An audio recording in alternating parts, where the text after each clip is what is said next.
পরমাণু চুক্তির প্রস্তাব প্রত্যাখ্যানের পরই বোমাবর্ষণ, ট্রাম্পের গোপন 4 ধাপের সামরিক পরিকল্পনা, ইরানে মার্কিন হামলার নেপথ্য কৌশল।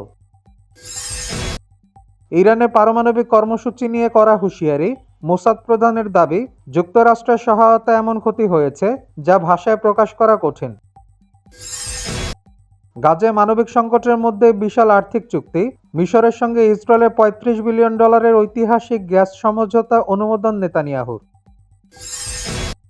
বন্দিমুক্তির স্বস্তি বনাম ভুল হামলার মর্মান্তিক দায়, গাজায় লক্ষ্যভ্রষ্ট মর্টার শেলে ফিলিস্তিনি হত্যার কথা স্বীকার করল ইসরায়েলি সেনাবাহিনী।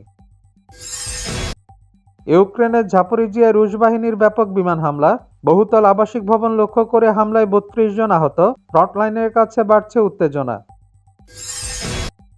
এবং শান্তি আলোচনার মাঝে ক্রেমলিনের চূড়ান্ত বার্তা, ইউক্রেনের ভূখণ্ডে আপোষ নয়, প্রয়োজনে ঐতিহাসিক ভূমি বলপ্রয়োগে দখলের হুঁশিয়ারি পুতিনের।